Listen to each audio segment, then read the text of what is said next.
sa Papa Dudut Stories, ikaw ay hindi nag-iisa.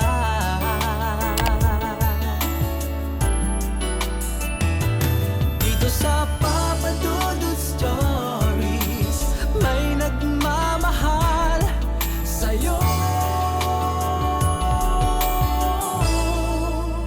Papa Dudut Stories,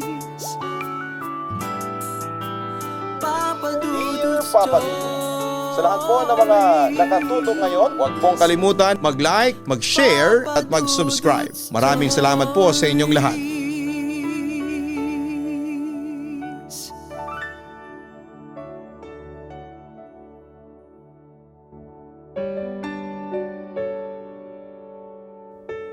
Madalas kung sino pa ang mahal mo ay hindi ka mahal. Kung maaari mo nga lang gawin na mahalin ka ng mahal mo, siguro ay wala nang masasaktan pa pagdating sa pag-ibig. Ano nga ba ang pakiramdam ng isang tao na umaasa na mamahalin din siya pabalik ng taong matagal na niyang iniibig? Sapat na ba ang pagkakaroon ng mabuting puso para ikaw ay mahalin? Kaya nga bang turuan ng puso na mahalin ng tao kung kaibigan lamang ang tingin niya rito? Dear Papa Dudut, ang sabi nila kakambal daw ng pag-ibig ang sakit. Hindi ka raw maaaring magmahal nang hindi ka nasasaktan. Hindi ka raw totoong magmamahal kung hindi ka makakaranas ng pighati ng puso. Itago mo na lamang ako sa pangalan na Clyde, 30 years old at isa kong kitchen staff sa isang cruise ship. Ang kwento ko ay tungkol sa aking first love na si Cherry. Bata pa lamang ay magkakilala na kami ni Cherry.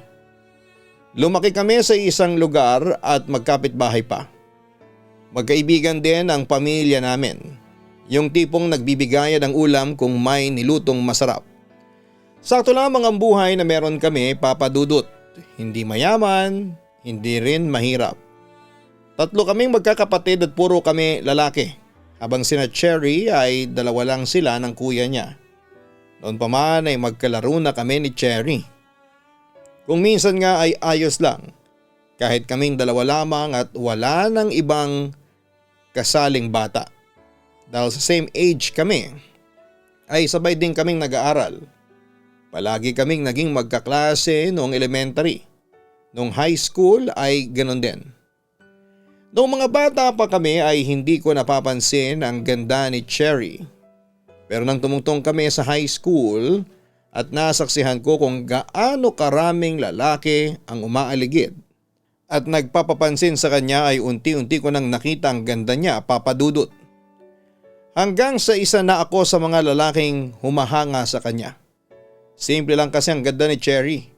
Yung hindi nakakasawa, yung habang tinititigan mo siya nang matagal ay mas lalo siyang gumaganda sa paningin.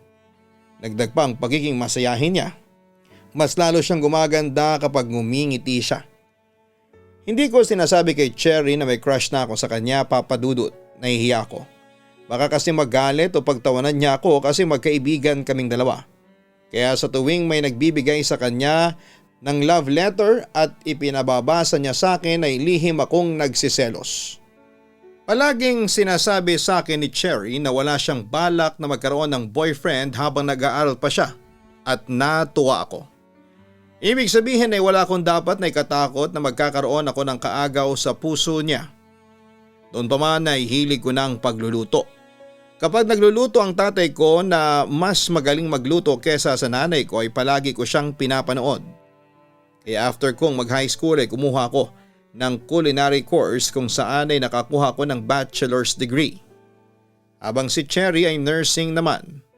Doon na kami palaging nagkakasama dahil magkaibang school ang aming pinapasukan.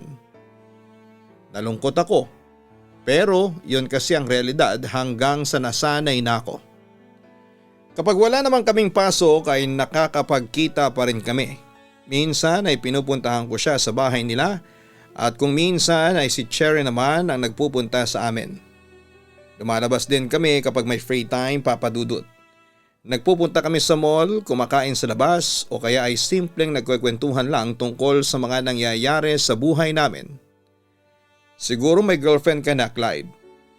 Uy, wala tayong sekretuhan.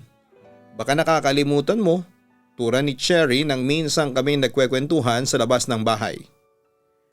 Manligaw nga, hindi ko kaya. Paano naman ako magkakaroon ng girlfriend? Sagot ko.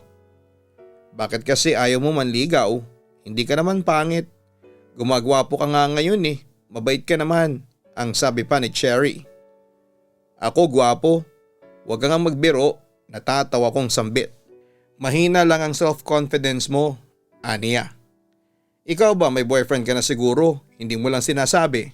Sabi ko pa. Wala, nakalimutan mo na ba ang sinabi ko sa'yo na hindi ako magbo-boyfriend hanggang nag-aaral ako? May mga nanliligaw pero binasad ko kaagad. Distraction lang yang mga lalaki sa buhay ko. Saka nandyan ka naman. Parang may boyfriend na rin ako. Kaibigang lalaki. Ang nakangiting wika pa ni Cherry. Hindi ko alam kung magiging masaya o malungkot ako sa sinabi na yon ni Cherry, Papa Dudut. Dapat ba akong maging masaya kasi wala siyang interes na mag-boyfriend o maging malungkot kasi sinampal niya sa mukha ko na kaibigan lang talaga ang tingin niya sa akin. Ang akala ko kasi dati ay simpleng crush lamang ang nararamdaman ko para kay Cherry. Akala ko ay mawawala rin yon kapag may nakita o nakilala akong babae na mas maganda sa kanya. Pero marami na akong nakilalang mas maganda kay Cherry pero siya pa rin ang gusto ko. Hanggang sa ang simpleng paghanga sa kanya ay mas yumabong pa at naramdaman kong mahal ko na siya. Dumating na ako sa point na gusto ko siyang ligawan at pinapangarap kong magiging kami na. Pero hanggang pangarap na lamang kasi nahihiya akong umamin sa kanya ng totoo kong nararamdaman. Natatakot ako na baka biglang mawala ang aming pagkakaibigan, Papa Dudut. Sa tuwing iniisip ng ibang tao na magkasintahan kami ni Cherry ay hindi ko maiwasan ng lihim na kiligin. Napapansin kasi ng ilang naming kapitbahay na madalas kaming magkasama at ang sabi nila ay baka raw kami ang magkatuluyan pagdating ng araw. Kapag ganoon ay agad na sinasabi ni Cherry na magkaibigan lamang kaming dalawa, Papa Dudut. Natupad naman ni Cherry ang sinabi niya na hindi siya magbo-boyfriend habang nag-aaral. Nakatapos siya ng course niya at agad na naghanap ng trabaho. Natanggap siya bilang isang ward nurse sa isang private hospital sa lugar namin. Ako naman ay nagtatrabaho na rin ng time na yon sa isang hotel. Tuwing sahod ay lumalabas kami ni Cherry. Masaya kami na kumikita na kami ng sarili naming pera at nakabibili na kami ng mga bagay na gusto namin nang hindi na kailangang humingi sa mga magulang namin. Ang saya palang magkaroon ng work, no? Kahit nakakapagod, at least may kapalit na pera. Masayang sabi ni Cherry habang nagdi-dinner kami sa isang restaurant. Kaya nga sulit ang pagod. Pero sana makasampa na ako ng barko. Dream ko kasi talaga ang magtrabaho sa isang cruise ship. Nag-iipon lang ako ng experience sa pagtatrabaho sa kitchen, ang sabi ko. For sure matutupad yan at sana naman kapag nasa barko ka na ay magkaroon ka na ng jowa, turan pa ni Cherry. Hindi na ako nagsalita pa, Papa Dudut. Kung alam lang sana ni Cherry na wala akong ibang nais na maging girlfriend kundi siya. Aaminin ko na torpe ako, Papa Dudut. Bukod sa takot akong umamin sa kanya ay nahihiya rin akong gawin yon. Kahit nga ang pagpapalipad hangin ay hindi ko na magawa kay Cherry, Papa Dudut. Oo nga pala, tapos ka na mag-aral at may trabaho ka na. Wala ka pa rin bang balak na magkaroon ng boyfriend? Tanong ko kay Cherry. Hindi naman binabalak ang pagkakaroon ng jowa, Clyde. Kusay ang darating. Pero sa ngayon, ini-enjoy ko muna ang work ko. Kung may darating na love, why not? Hindi ba? Sagot pa ni Cherry. Sa naging sagot ni Cherry ay kinabahan ako, Papa Dudut. Ibig sabihin kasi meron talagang possibility na magkakaroon na siya ng boyfriend anytime kasi ready na siya. Palagi kong sinasabi sa sarili ko na dapat ay mag-take na ako ng risk. Ilang beses kong pinapractice sa harapan ng salamin kung papaano ako magtatapat sa kanya. Ilang sulat na rin ang ginawa ko kung saan laman ang confession ko ng pagmamahal ko sa kanya. Pero lahat ng salita at sulat na yon ay hindi ko kayang iparating kay Cherry. Sobrang mahina kasi talaga ang loob ko. Hanggang sa dumating na ako sa point na sinabi ko sa aking sarili na kailangan ko nang sabihin kay Cherry ang totoo kong nararamdaman sa kanya. Malay ko ba kung gusto niya rin ako tapos naghihintayan lamang kami. Kung ganoon ay baka tumanda kami na magkaibigan forever. Ayaw ko namang mangyari yon, Papa Dudut. Kaya naman inipon ko ang mga sulat ko para sa kanya. Pumunta ako sa bahay nila at hinanap siya. Desidido na akong ibigay ang mga sulat na yon kay Cherry. Ang sabi ng nanay ni Cherry ay nasa trabaho pa si Cherry at mamayang gabi pa ang dating nito. Ang ginawa ko ay tumambay ako sa labas ng aming bahay. Nakaupo roon at matyaga akong naghihintay kay Cherry. Maya-maya ay isang motor ang huminto sa tapat ng bahay nila Cherry. Nakita ko si Cherry na sakay ng motor na yon at nakaangkas siya sa isang lalaki. Nag-usap sila ng sandali pero hindi ko narinig ang pinag-usapan nila. Pero nakita ko ang laki ng ngiti ni Cherry habang kausap niya yung lalaki. May naramdaman akong selos ng time na yon, Papa Dudut.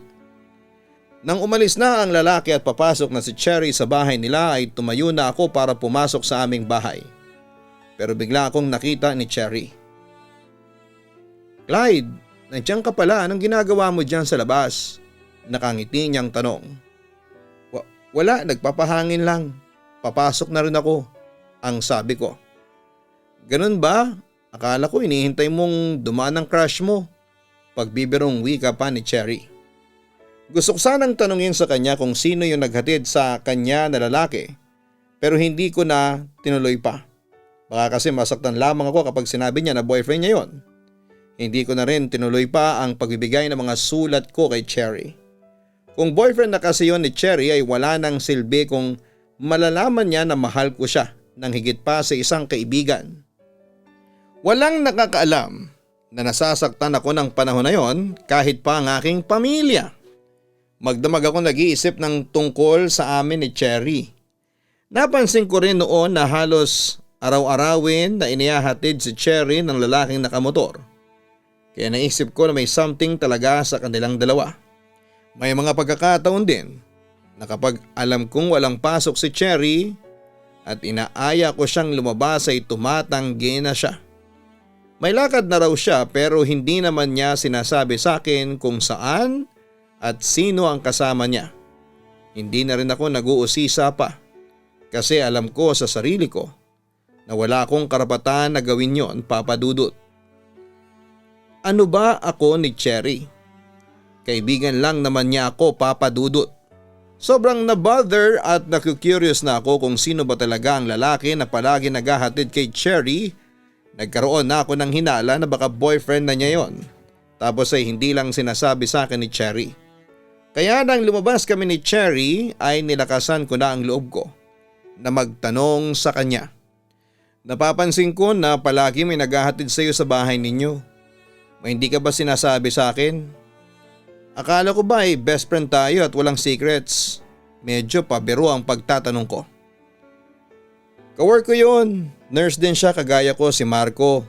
Sagot pa ni Cherry. Boyfriend mo na yun, no? Tanong ko. Hindi pa. Saka kung magkakaroon man ako ng boyfriend, ikaw ang unang makakaalam. Pero aamin na ako sa'yo, nanliligaw si Marco sa akin. Halos 3 buwan na rin siyang nanliligaw. Mabait siya saka thoughtful. Nakangiti niyang wika. E di meron siyang pag-asa sa'yo. Sasagutin mo na siya. Pinilit kong itago ang sakit sa mga tanong ko. Malaki ang pag-asa niya, Clyde. Hayaan mo at ipapakilala kita sa kanya kapag nagkaroon ng pagkakataon. Turan pa ni Cherry. Feeling ko ay paulit-ulit na sinasaksak ng kutsilyo ang aking dibdib sa mga nalaman ko mula kay Cherry.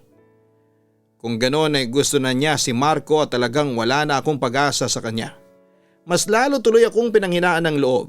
Nagsisisi ako kung bakit hindi ko pa nilakasan ang aking loob. At dati pa sana ako nagtapat kay Cherry bago pa niya nakilala si Marco. Ang daming what if na tumatakbo sa utak ko ng sandaling yon. Kung pwede nga lang sanang ibalik ang panahon ay umamin na sana ako kay Cherry o kaya ipinigilan ko na lamang ang pagkakahulog ko sa kanya. Para hindi na ako nasasaktan ng time na yon, Papa Dudut. Dumating na nga ang araw na aking kinakatakutan. Excited na pupunta si Cherry sa bahay namin at doon ay sinabi niya sa akin na sinagot na niya si Marco. Inasahan ko na yon pero grabe pa rin ang sakit. Sabi pa ni Cherry ay gusto niya na makilala ko si Marco kaya nang ihatid siya ni Marco sa bahay nila ay pinalabas niya ako ng bahay. Ipinakilala ko ni Cherry kay Marco bilang best friend niya.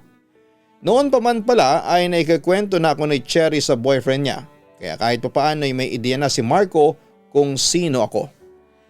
Nakita ko naman na masaya si Cherry kay Marco kaya ang sabi ko sa sarili ko ay okay na yon. Ang importante naman ay ang kasiyahan ng best friend ko. Basta wag lang sanang sasaktan at lolokohin ni Marco si Cherry dahil ako ang makakalaban niya. Ganon pa man ay hindi ko pa rin matanggap ang lahat, Papa Dudut. Hindi pa rin nabawasan ang pagmamahal ko kay Cherry sa kabila ng pagkakaroon niya ng boyfriend. Ang ginawa ko ay pinagpatuloy ko ang pagmamahal ko sa kanya ng palihim. Kapag magkasama kami ay kaibigan pa rin ang pinapakita ko sa kanya. Kahit deep inside ay nasasaktan ako na hanggang magkaibigan lang kaming dalawa. Simula nang magkaroon ng boyfriend si Cherry ay palagi na niyang bukang bibig si Marco sa tuwing nagkikita kami. Alam mo ba, Clyde? Sobra akong humahanga kay Marco.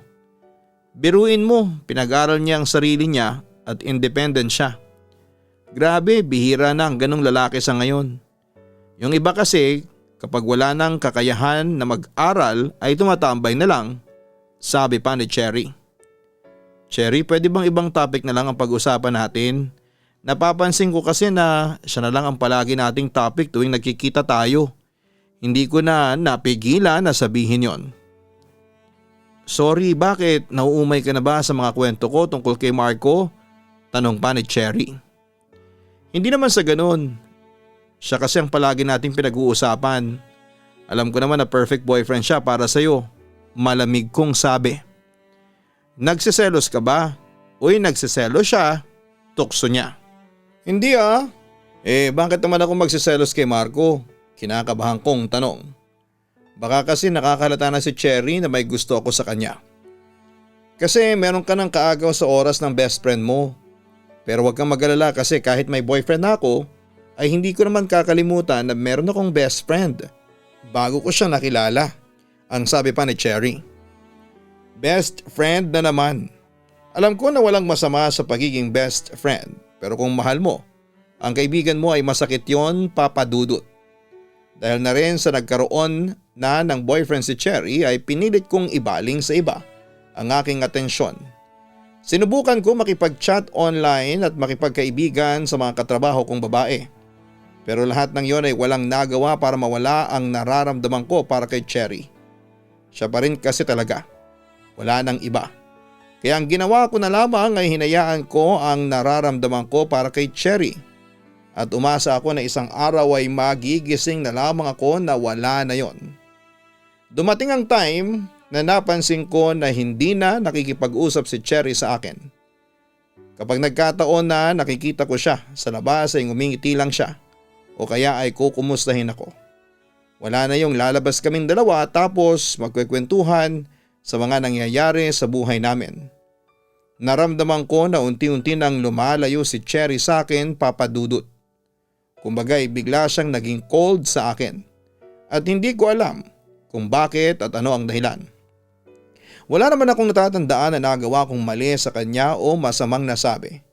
Hindi ko pwedeng patagalin na ganon kami kaya ng araw na walang pasok si Cherry ay pinuntahan ko siya sa bahay nila para magkausap kami.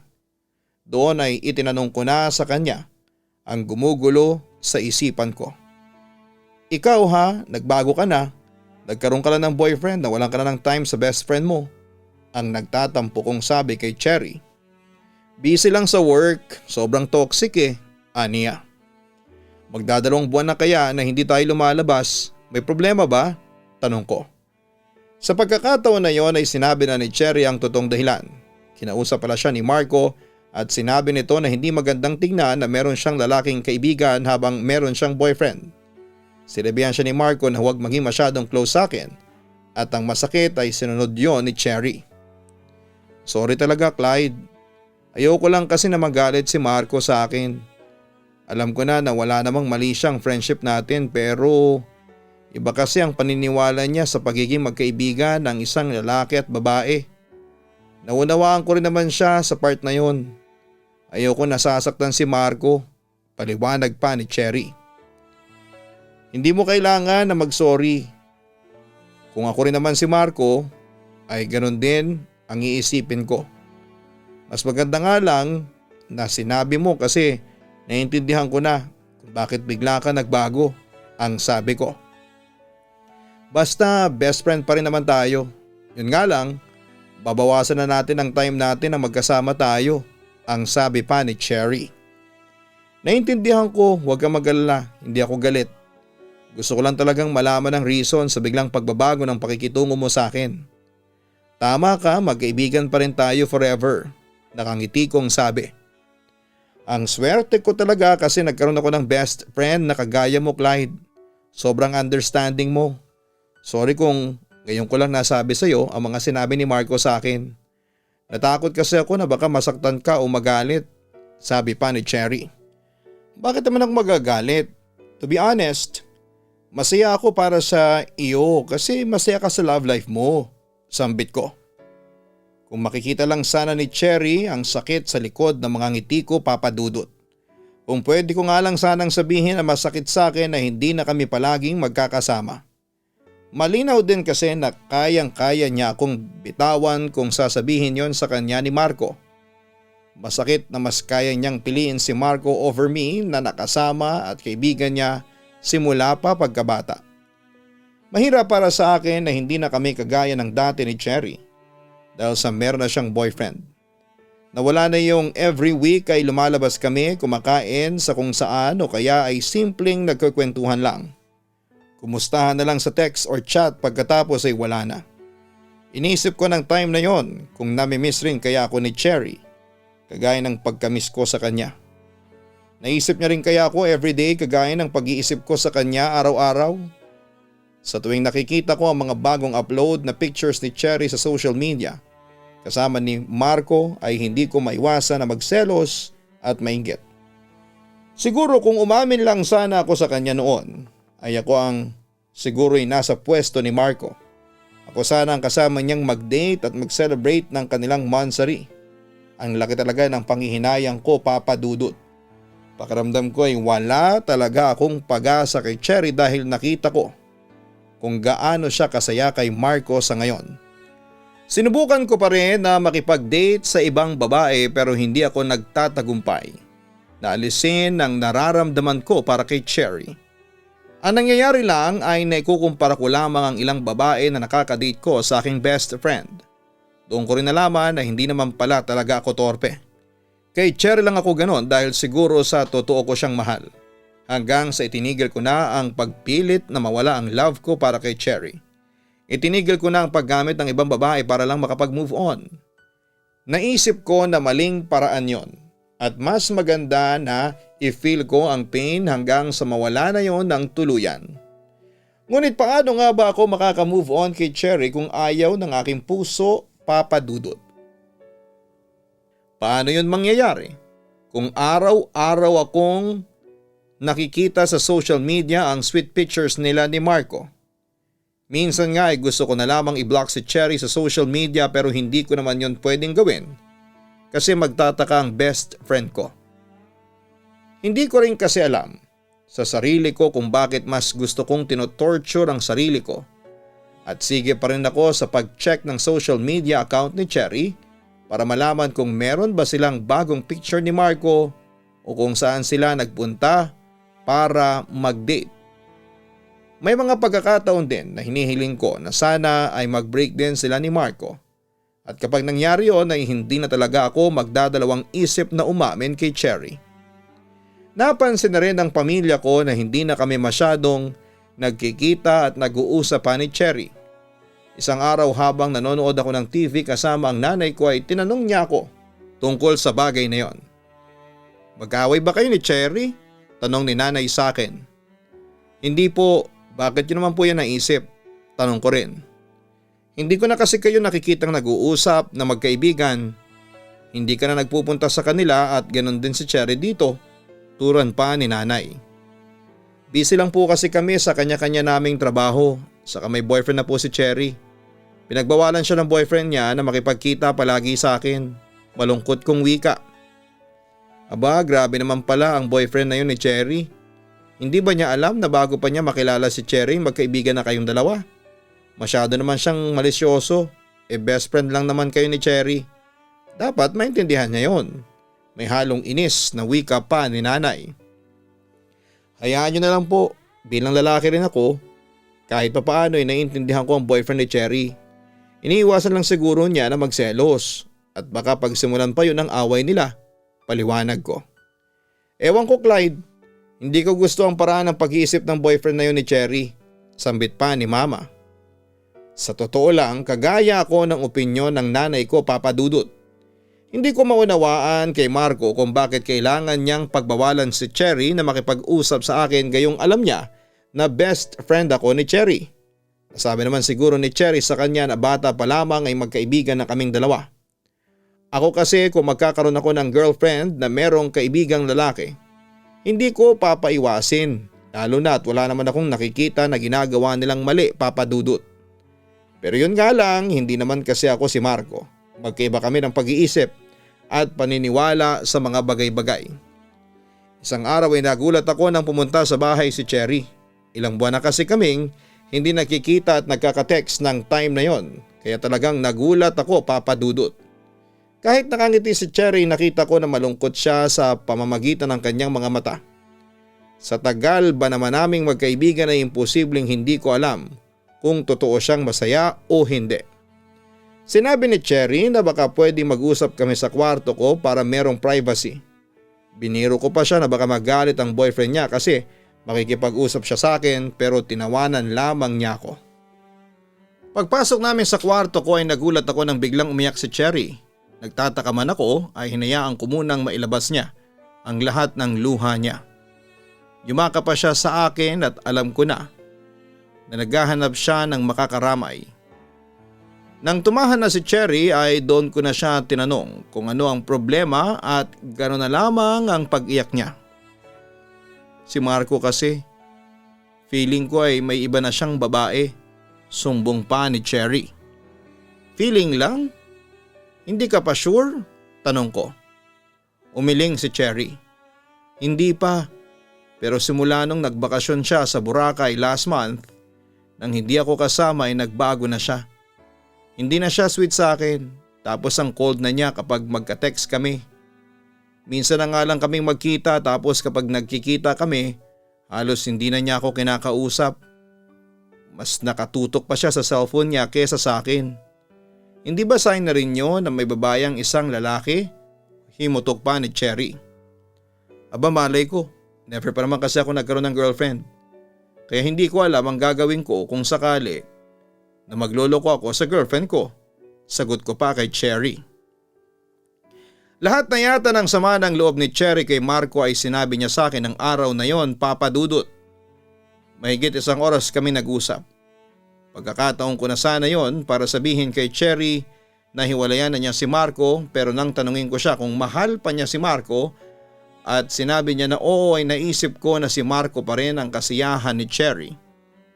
Sa huling ipinayo ko kay Cherry na huwag muna siyang mag-isip ng kung ano-ano tungkol sa boyfriend niya kasi puro hinala pa lang naman siya. Saka na lang siya magdesisyon kung ano ba ang dapat na kahinatnan ng relasyon nila ni Marco kapag meron na siyang ebidensya na talagang niloloko siya nito. Sinabi ko rin na mag-usap sila ng masinsinan. Isa pa, base sa pagkukwento ni Cherry ay ipinagtatanggol pa rin ito si Marco. Baka raw kasi meron siyang pagkukulang kaya naisipan ni Marco na maghanap ng iba. Pero sabi ko kung sakali man na meron siyang pagkukulang ay hindi pa rin yun valid reason para lokohin siya ng boyfriend niya. Dapat ay pinag-uusapan ang mga ganong klase ng bagay. Makalipas nga ang ilang araw ay nag-text si Cherry sa akin. Nag-thank you siya para sa advice ko sa kanya. Kinausap niya na pala si Marco at ang sabi ni Marco ay pagod lamang ito sa trabaho. Medyo napagastos daw sa Boracay kaya halos maubos ang pera kaya panay OT sa work. Okay na raw sila ni Marco. At dahil okay na sila, alam ko na hindi naman magpaparamdam si Cherry sa akin. Siguro kakausapin niya lang ulit ako kapag meron sila ulit problema ng boyfriend niya, Papa Dudut. Umabot na ng 1 taon ng relasyon nila Cherry at Marco pero nasasaktan pa rin ako ng time na yon. Hindi ko pa rin matanggap na sa ibang lalaki na hulog ang best friend ko at hindi sa akin na dati ay araw-araw niyang kasama. Hindi pa rin nawawala ang pagmamahal ko para kay Cherry. Kinain ako ng selos at inggit nang makita ko sa social media ni Cherry ang mga pictures nila ni Marco noong nag-celebrate sila ng kanilang first anniversary. Sa La Union sila nagpunta at talagang super sweet nila sa mga pictures nila, Papa Dudut. 2 days after ng anniversary nila Cherry at Marco ay nakatanggap ako ng tawag mula kay Cherry. Gabing-gabi na noon, siguro ay nasa 11 PM na yon, Papa Dudut. Nagtaka ako kasi never naman na tumawag si Cherry sa akin ng ganong oras simula nang magkaroon siya ng boyfriend. Kinabahan pa nga ako kasi baka may emergency o kung anong hindi maganda na nangyari sa kanya. Sinagot ko kaagad ang tawag ni Cherry. Hello Cherry, anong nangyari? Bakit napatawag ka ng ganitong oras? Tanong ko. Clyde, I need you now. Puntahan mo ako rito please. Baka hindi na ako makauwi ng mag-isa. Sa boses ni Cherry ay alam ko na lasing siya. Agad ako nag-alala kay Cherry lalo na nang sabihin niya na mag-isa siyang umiinom sa isang bar. Sinabi niya kung nasaan siya at walang pagdadalawang isip na pinuntahan ko siya. Pagdating ko sa bar ay tama nga ang aking hinala. Lasing na lasing nga si Cherry. Ano ba nangyari at naglasing ka mag-isa? Hindi ka man lang nag-aya. Nag-aya ka nga pero kung kailan lasing ka na. Kunwari nagagalit kong sabi kay Cherry. Huwag ka na nga magalit sa akin. Si Marco kasi niloloko niya ako. Nahuli ko siya na may ibang babae. Tama pala talaga ang hinala ko sa hinayupak na yon. Naiiyak na sabi pa ni Cherry. Ayon kay Cherry, noong anniversary nila at nasa La Union sila ni Marco ay nag-away sila ng boyfriend niya. Paano raw ay palagi may kausap sa cellphone. Hindi na raw siya nakapagtimpi pa. Nang nakita niya na may tumatawag sa cellphone ni Marco, habang kumakain sila ay inunahan niya ito sa pagkuha ng cellphone at siya na ang sumagot. Isang babae ang nakausap ni Cherry at ang sabi ng babae ay girlfriend nito si Marco. Akala ko naman ay talagang masaya si Cherry dahil nag-post pa siya ng mga pictures nila ni Marco noong anniversary nila. Yun pala, sa likod ng mga sweet pictures na yon ay nasasakta na ang best friend ko. Ano nang balak mo ngayon? Nakipag-break ka na ba sa kanya o sisa ko? Hindi pa. Ayokong matalo ako ng babae niya no. Mas nauna ako kaysa sa kanya. Ako ang original. Pinapili ko si Marco, ang sabi niya ay bigyan ko siya ng 1 week para makapag-isip. Sagot pa ni Cherry. Seryoso ka ba? Binigyan mo pa ng chance ang cheater na yon? The fact na nag-iisip siya, ibig sabihin na hindi na siya sigurado sa'yo. Saka yung paglolo ko pa lang niya, dahilan na yon para hiwalayan mo na siya. Gusto kong patukan si Cherry sa katangahan niya. Hayaan mo na, malay mo, ako ang piliin ni Marco, sambit pa ni Cherry. Ewan ko sa'yo, kung nakakatanga pala ang pagmamahal, ay ayoko na lang magmahal, biro ko. Grabe ka sa akin, bakit ikaw, never ka bang nagpakatanga sa love? Tanong pa ni Cherry. Nagpapakatanga? Naghihintay nga ako sa isang babae kahit na alam kong hindi niya ako mamahalin eh. Malakas ang loob ko na sabihin yon kay Cherry dahil alam kong lasing siya. Alam ko na kapag nahulasan siya ay makakalimutan na rin niya ang mga sinabi ko. Uy, sino yung babae na yan? Bakit hindi mo sinasabi sa akin? Ang daya mo. Akala ko ba walang secrets pagdating sa ating dalawa? Ang sabi pa ni Cherry. Gusto mo talagang malaman kung sino? Tanong ko. Siyempre, best friend mo ko kaya dapat sinasabi mo sa akin ang lahat. Turan pa niya. Ikaw, Cherry. Ikaw ang babaeng tinutukoy ko. Matapat kong sagot. Tinawanan ako ni Cherry, sabay sabing, baliw ka? Ang galing mo talaga mag-joke. Sino nga kasi? Hindi ako titigil hanggang hindi mo sinasabi, pamimilit pa niya. Ikaw nga, bakit ba ayaw mong maniwala? Seryoso kong wika. Baliw ka, Clyde. Hindi tayo talo, no? Naku, bahala ka na nga. Kung ayaw mong sabihin kung sino yung babae na yon, sabi pa ni Cherry, sabay inom ng alak. Hindi na ako nagsalita pa. Uminom ako ng kaunti at hinayaan ko si Cherry na magpakalango sa alak dahil alam ko na kailangan niya yon ng oras na yon. Nalungkot din ako kasi umamin na nga ako sa kanya pero iniisip niya na nagbibiro ako. Siguro nga hindi maniniwala si Cherry na may gusto ako sa kanya kasi alam niya na magkaibigan kami. Ganoon na nga lang siguro ako sa kanya, isang best friend na takbuhan niya sa tuwing kailangan niya ng makakausap. Nang malapit ng maghating gabi ay inaya ko na si Cherry na umuwi. Alam ko na may pasok pa siya kinabukasan at hindi ko rin siya maintindihan kung bakit hindi pa siya sa weekend nagpakalasing. Inihatid ko siya sa bahay nila at sinabi ko sa nanay niya na wag nang pagalitan si Cherry dahil merong pinagdadaanan. Ang sabi ko pa ay si Cherry na ang bahalang magsabi sa kanila kung ano ang problema nito. Kahit naman magkaibigan kami, gusto ko pa rin nabigyan ng kalayaan si Cherry kung ipapaalam ba niya o hindi sa pamilya niya ang problema niya kay Marco. Kinabukasan bago ako pumasok sa work, pumunta muna ako sa bahay ni na Cherry at ang sabi ng nanay niya ay pumasok na sa trabaho si Cherry. Mukhang okay naman daw nang nagising si Cherry at walang sinabi sa kanya na problema ito. Hiniling ko ng time na yon na sana ay tuluyan ng maghiwalay sina Cherry at Marco Papadudut. Hindi dahil sa gusto kong magkaroon ng pag-asa kay Cherry kahit mukhang wala na. Ang dahilan ko ay ayoko nang masaktan pa si Cherry ng dahil kay Marco. Hindi deserve ng best friend ko ang lalaking kagaya ni Marco Papadudut. Kung ako na lang sana kasi ang minahal ni Cherry, hindi ko hahayaan na masaktan siya. Hindi ko siya lolokohin. Kaya lang hindi naman kasi ako ang mahal niya. Makalipas ang isang linggo ay hindi pa rin kami nag-uusap ni Cherry. Medyo kabado ko kasi baka naalala niya yung mga pinagsasabi ko noong lasing siya. Pero na magpunta siya sa bahay namin ay wala naman siyang nabanggit sa mga sinabi ko kaya na-realize ko na wala nga siyang naalala sa mga sinabi ko noong lasing siya, Papadudut. Umiyak lamang siya ng umiyak at sinabi niya na nakipag-break na sa kanya itong si Marco. At mas pinili raw nito yung babae kesa sa kanya. Lihim ako natuwa kasi nag-break na sila. Nakakita ako ng kaunting pag-asa pero alam ko na hindi pa yun ang tamang oras para sabihin ko kay Cherry ang feelings ko para sa kanya. Dahil nasa stage pa siya nang nasasaktan siya. Hindi ko kayang samantalahin ang nararamdaman niya para i-push kung ano man ang nararamdaman ko para sa kanya. Saka na lang ako aamin sa kanya kapag nakita ko na nakapag-move on na siya. Nahintay ko nga siya ng napakatagal na taon. Yun pa kaya. Dahil wala na sila ni Marco ay bumalik na kami ni Cherry sa dati.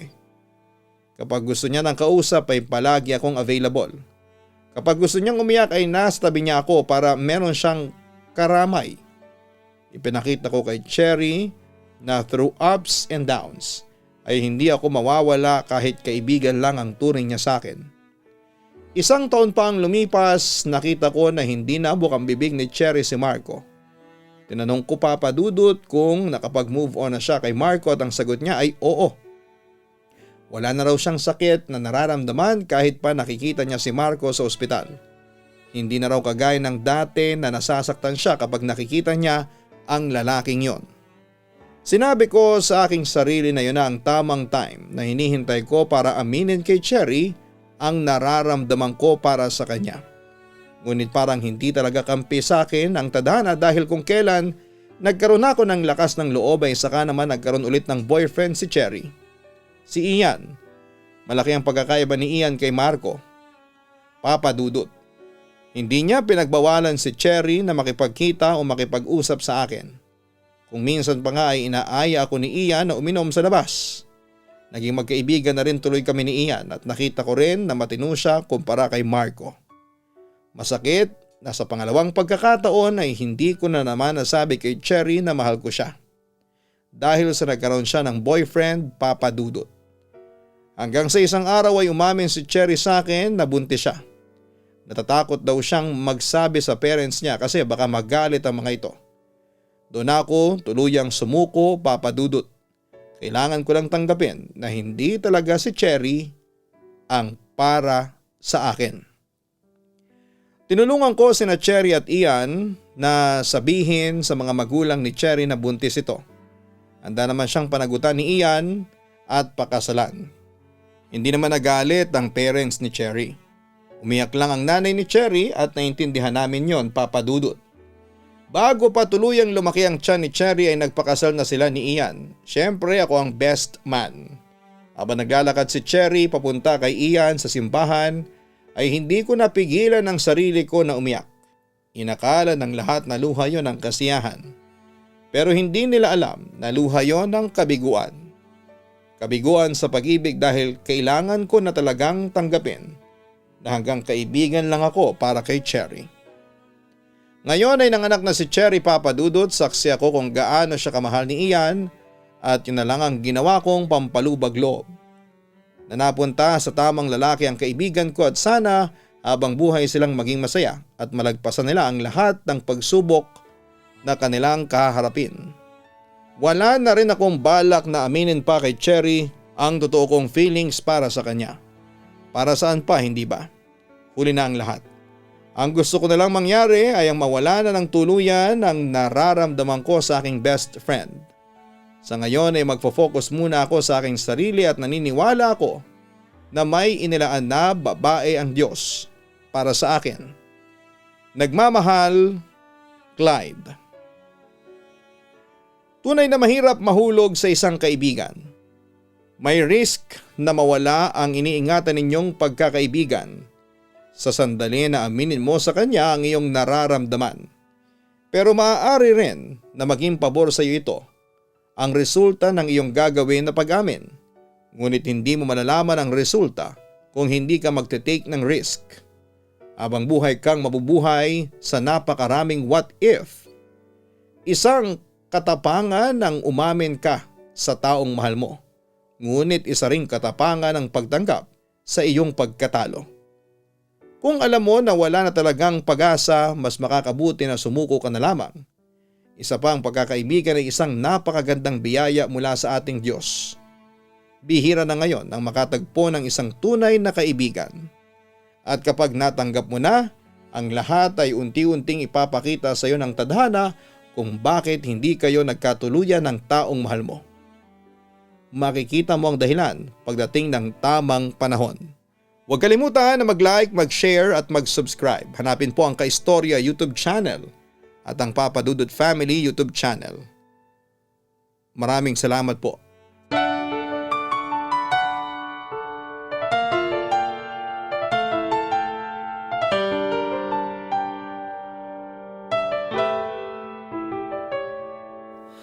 Ang buhay ay mahiwaga, laging may lungkot at saya. Sa Papa Dudut Stories, laging may karamay ka.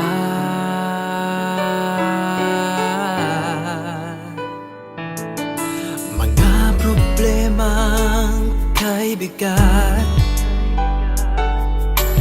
dito ay pakikinggan ka.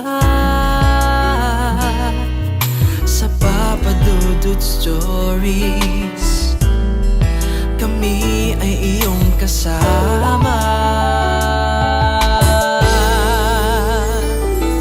Dito sa Papa Dudut Stories, ikaw ay hindi nag-iisa.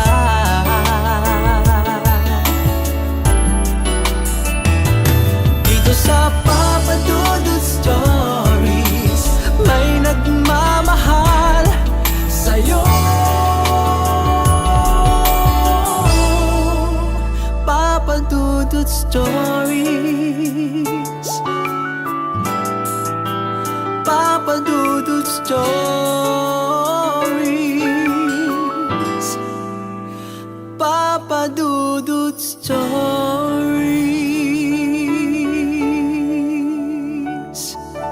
Hello mga ka-online, ako po ang inyong si Papa Dudut.